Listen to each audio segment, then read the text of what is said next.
we read today from the book of Exodus. This is chapter 17, verses 1 through 7. From the wilderness of sin, the whole congregation of the Israelites journeyed by stages as the Lord commanded. They camped at Rephidim, but there was no water for the people to drink. The people quarreled with Moses and said, "Give us water to drink." Moses said to them, "Why do you quarrel with me? Why do you test the Lord?" But the people thirsted there for water. The people complained against Moses and said, "Why did you bring us out of Egypt to kill us and our children and livestock with thirst?" So Moses cried out to the Lord, "What shall I do with this people? They are almost ready to stone me." The Lord said to Moses, "Go on ahead of the people and take some of the elders of Israel with you. Take in your hand the staff with which you struck the Nile and go. I will be standing there in front of you on the rock at Horeb. Strike the rock and water will come out of it so that the people may drink." Moses did so in the sight of the elders of Israel. He called the place Massah and Meribah, because the Israelites quarreled and tested the Lord, saying, "Is the Lord among us or not?" This is the word of the Lord. Thanks be to God.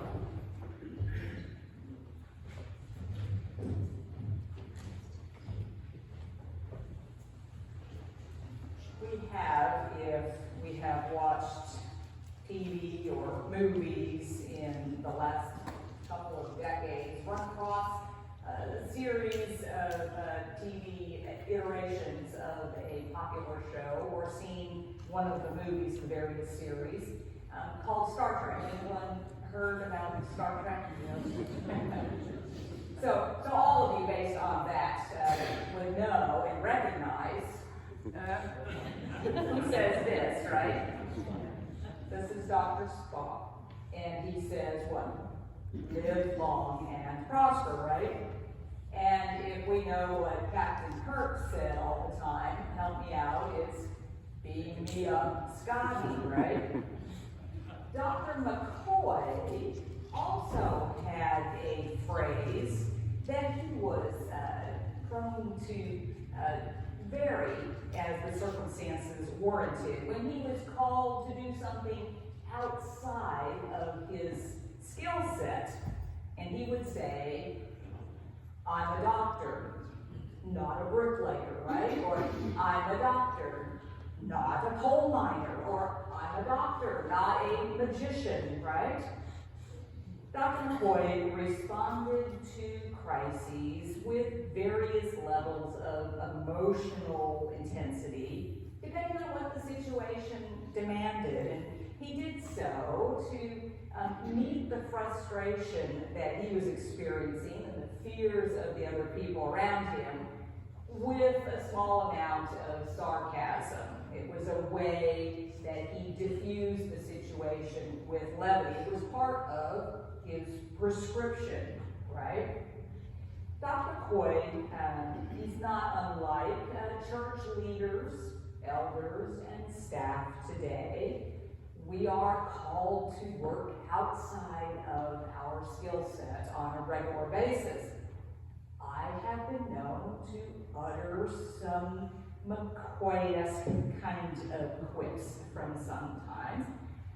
"I'm a pastor, not a plumber," or "I'm a pastor, not an insurance agent," or a CPA, or a webmaster, or an HR director, or more recently, an infectious disease expert.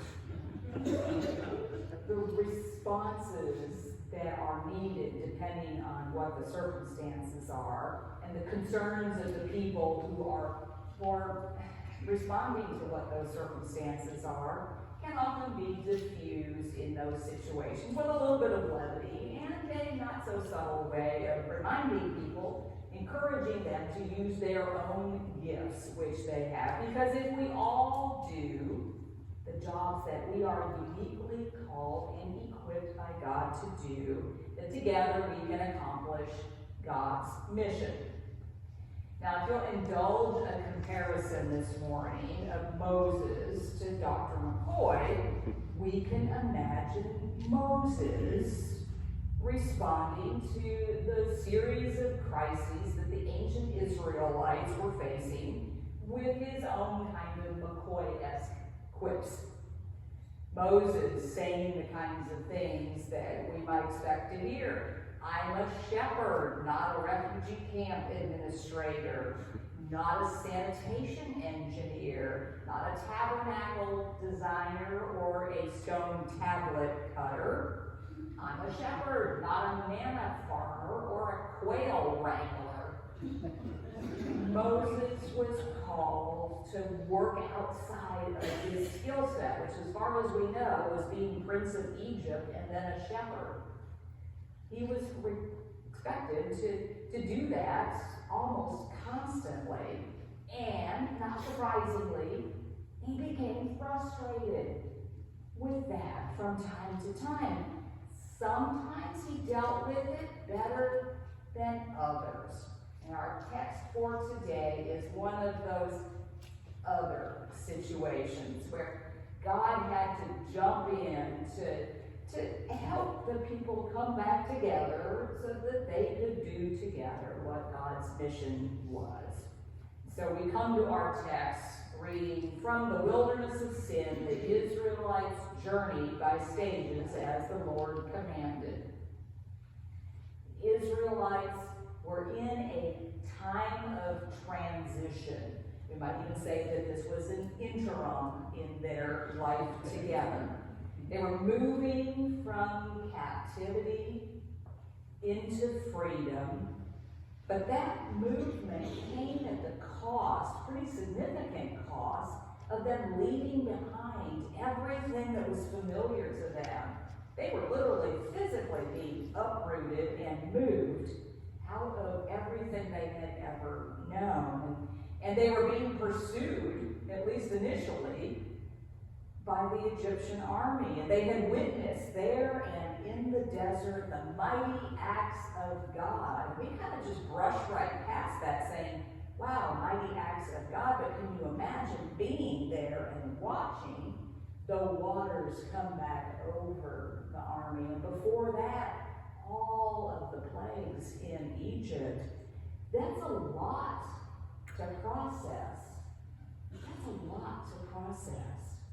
The Israelites were being led by a man that they hardly knew. And with each step that they took, they were moving further and further into an unknown future, hoping that one day they would arrive safely in a land they had never seen. That's a lot of anxiety and a lot of fear. So when we mix all of that history that they're trying to come to terms with, all of that past that's a lot to process, and we bring into it all of the fear and the anxiety that they were experiencing, well, that's a lot of potential for tension and conflict. It's a lot of potential for complaining. And so when they come to Rephidim, find that there was no water there to drink, and the people quarreled with Moses and said, give us water to drink. Now they're in the desert. It's not unexpected that there would be a scarcity of water. And it's not unrealistic or unreasonable for them, being on this forced march through a desert, to worry that you can't go very long without water. This is reasonable for them to be concerned about where the water's coming from. They've gone to Moses on previous occasions for this kind of relief. When they had bitter water, they said, can you make it sweet? And he did. And they were hungry, and manna came down. Like, we're tired of manna. Can we have some quail, please? And Moses has gone back to God several times. And this is now the fourth time he's done this. And Moses lets loose with a Dr. McCoy. He says, I'm a shepherd, not a water boy. Now, church leaders, especially pastors, tend to be people pleasers and enablers, and they need to be needed. It kind of helps with job security. And the Israelites were probably expecting that Moses would go to God again and get the relief they were asking. But on this occasion, Moses pushes back on the challenge from the people. Moses said to them, "Why do you quarrel with me? Why do you test the Lord?" Now Moses, at this point, has only been on the job for about 3 months. It's a little early for him to already be experiencing compassion fatigue, but he is getting there fast. He's going to burn out at this point. And he misinterprets the fear and the anxiety of the people as quarrelsome, and even presumes to be offended on behalf of God. Why do you test the Lord? Church leaders, including pastors, can respond poorly when people challenge them with quarrelsome complaints. It's a stressful situation. It can be perceived as a personal attack. Verse 3, the people, "Why did you bring us out of Egypt to kill us and our children and livestock with thirst?" So they've come to Moses. Moses pushes back, and of course now the people escalated with this further challenge. And you can see Moses and the teeth starting to grind and the muttering under his breath. You can imagine him hearing the blame that they're heaping on him for being in this situation. Moses itching to be even more defensive, right? All of that happening, and Moses is missing the underlying pastoral concern. While all this is going on, here goes the underlying pastoral concern not being addressed. The story would have done somewhat differently if Moses had said, "Hey, let's sit down and talk about how we are in the desert to begin with, what it is we are being called to do, to trust the God who has already displayed all these mighty acts of God." For Moses to have worked with the people to come to a place where he could say, "We're getting there, and it's gonna be okay." Instead, Moses complains to God. Moses cries out to the Lord, "What shall I do with this people? They are almost ready to stone me." This is classic triangulation. The people had complained to Moses. Moses turns and loudly, we can imagine in their presence, complaining to God about how awful these people that he has saddled them with. And he's overreacting. How do we know? Because he's changed the facts. There's no indication that they're about ready to stone him. They may be challenging his leadership. They're not threatening him personally. Had this been something where he was really looking for guidance from God, it might have gone something more like a private conference with God. What am I missing? How can I help these people that you have called me to lead? Compare now God's response to the situation. The Lord said to Moses, "Take some elders, take the staff with which you struck the Nile, go and strike the rock at Horeb. Water will come out." God doesn't condemn the grumbling Israelites. God doesn't fire Moses for ineffectual leadership. God responds with compassion, meeting not only the physical concerns of the people, they are in fact thirsty, with water to meet their physical need, but also their spiritual concerns. Is God with us? And God does it in a way say, Moses, take the elders and you all go get the water for them. God equips Moses and the elders of Egypt to be the elders and leaders that he has called them to be. God to Moses, I will be standing there in front of you on the rock. Hit the rock. Moses does, and he does so in the sight of all the elders of Israel. The Israelites needed the water, but they also needed to be reassured. They needed to be moved from a place of fear and anxiety to a place of trust, a place of trusting that God is with them. God tells Moses and the leaders, go tell the people, I am with you. And Moses and the elders go back with the water and they say, we're getting there. It's gonna be okay. I say that phrase enough that I have asked 5 previous churches to give me a t-shirt that says, we're getting there on the front, and it's going to be okay on the back. Can y'all give me one of those t-shirts before I leave? We're getting there. It's going to be okay. Churches go through seasons in the life together of wandering in the wilderness. It happens. There's times when congregations are and become especially anxious and fearful, doubting the future, wondering if God is with us.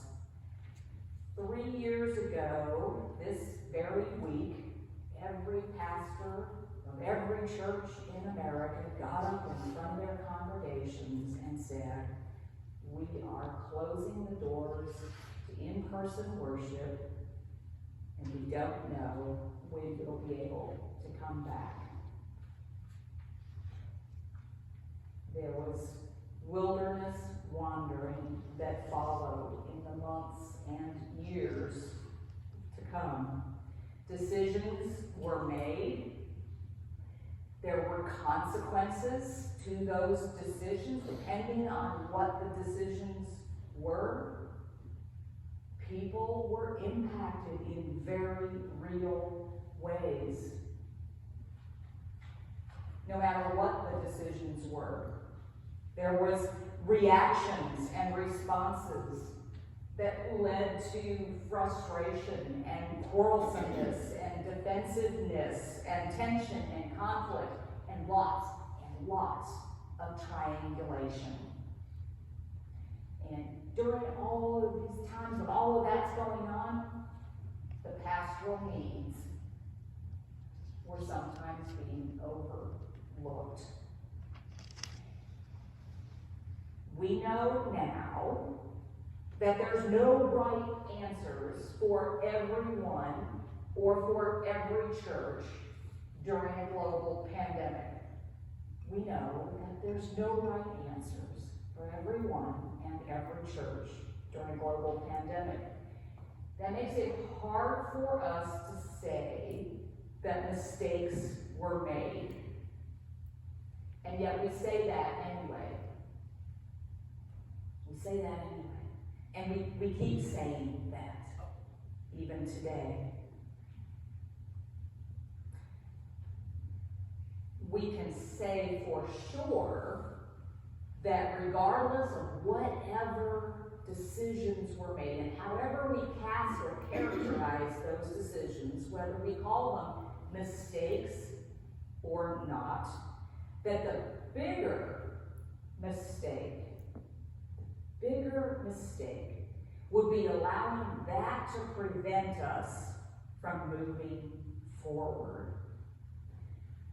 Moses and the ancient Israelites made mistakes, made decisions that led to quarreling, defensiveness, tension, conflict, triangulation, and hurtfulness.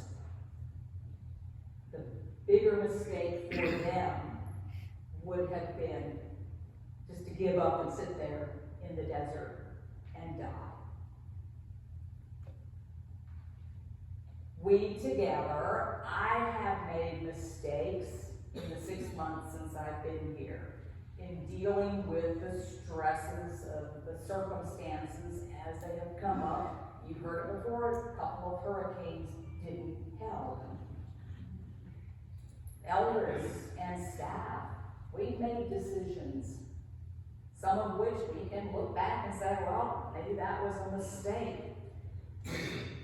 My goal has been to try and model owning those mistakes, to own the mistakes, so we can deal with the consequences, whatever they might be. Because it doesn't matter who I am or who we are or what we do. What matters is who God is and what God is calling us to be and do. God is leading us on a new path into an unknowable future. For sure. For sure. God is with us on this journey. God is with us on this journey. That's for sure, too. We're getting there. And it's going to be a